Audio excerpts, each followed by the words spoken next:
mala jukos mala shangdar mala runwang mala ga tiang de ko lar mala mu di long do kon te ko jukot kon nyago chub jogan bakalen je ngi jadan ko bogdana ta kontina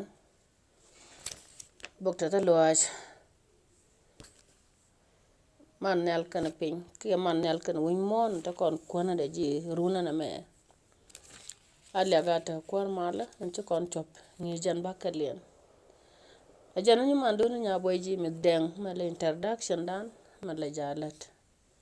lote long ko ci koda jaga shoba chang makan ma chop alia gata kwar mala ta inda gwame ta tanyo ngas re kreso kara akan kono ko won yam chana pal kilo yote ko de te ango ga le ko daman ga ko ko lo aj ko ko chop nene ti ta kanga ma chop kwar mala je joka an bakka den di ngi jada bosko re ro indi al bagalat godin pin kare lo ni ko le kan point je choje chura na dare nono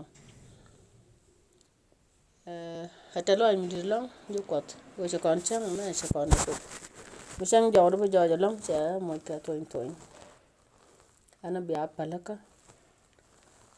ajen ngi jen ta nyen chana lingwa men go ngas re kara so kora ajen da manda no pol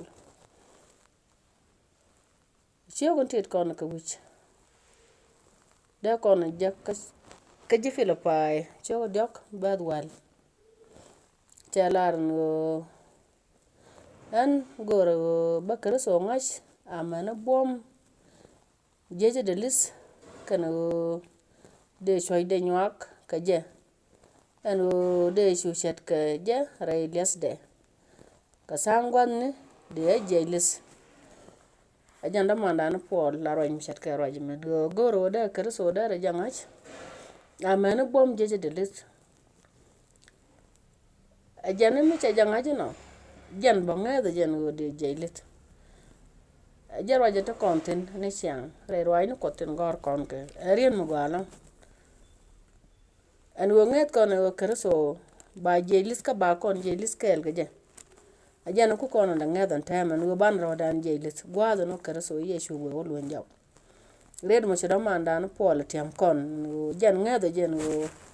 ba jelis kar so ye shu jan baro jey kel gaje ka gwadan beban mo kon far grab nem den me wa te ga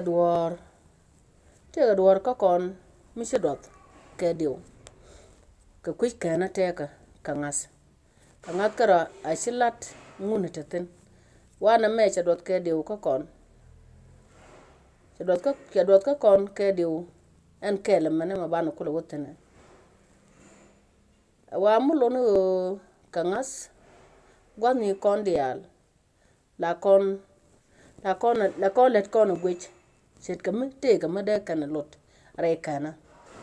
kana te ga ma da kontina wa man ci dot ko chana ko ngajin kon ba kon je lis ka kwarni ye shokarto dunga man ci kul dot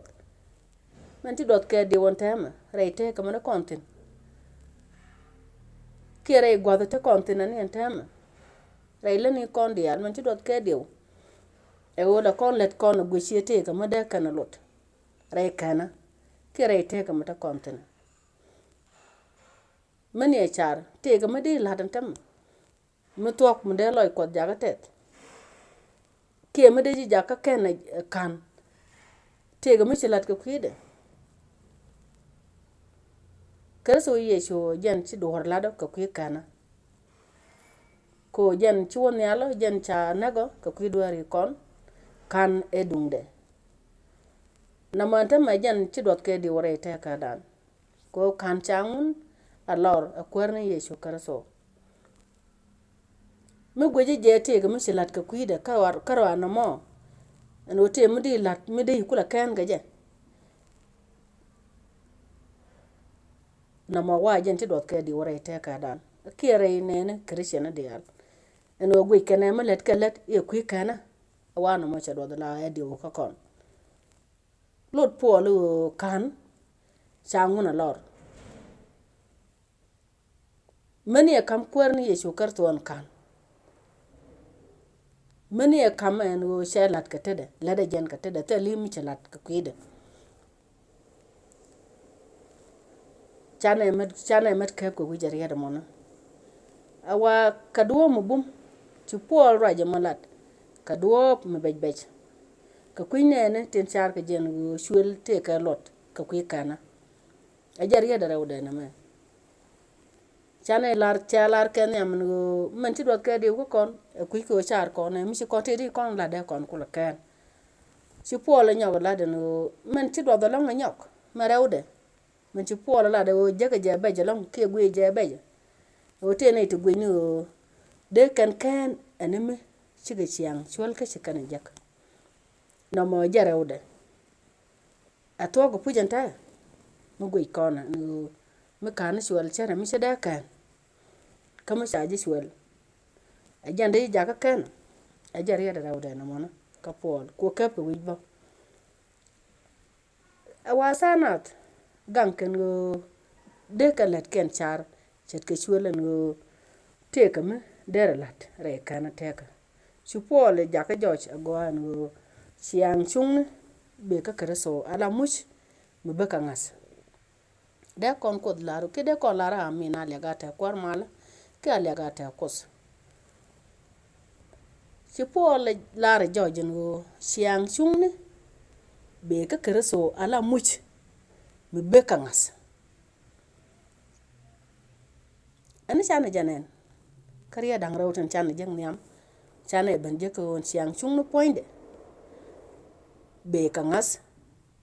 ka be ka kreso yecho mun je ala much ka kwengas ka ala man bu kon dial ja ka go ke man bu kon dial ja ka kan o chana ngas ni kwara ni yecho karso en ci kan ci mun ba shi ala du ka shi siang chol ka man de ja ka kan ka shi yop mutne se nyog la ro asimo a yop mun mutne amen cha gwaje ka simo a yop ngune en man de ja ka kan a chiang ke chiang min chaji chwal gaje adwor mata jogde ka rojen wala en chiang chwal ngod roide te tin man mi chat ka wala chat ka me lat ka je ka gwade dan amana gwadon wala te ka ne ri chare man mi chat ka ta man ta chiang chwal ka lot ka kwi ngado ke ka kwi kana awa she jana pol awa kan be ka kwen ye shukar so kana much en changun ka kwi ngaska paragraban dan jagden ware teka charoi dola lok ne te charoi dola lok me te lok roi jikaslik ka kwi ne te lok roi jikaslik ka kwi jame molo ne sia melo na ngas kana lat kana ite gor ka karso na ite kon kana ite gor na karso na ite logo raje la jikasliga ko ngai kon raje jikaslik awana ite sia lo kana ite gor ka karso yecho ke kana ite gor ka karso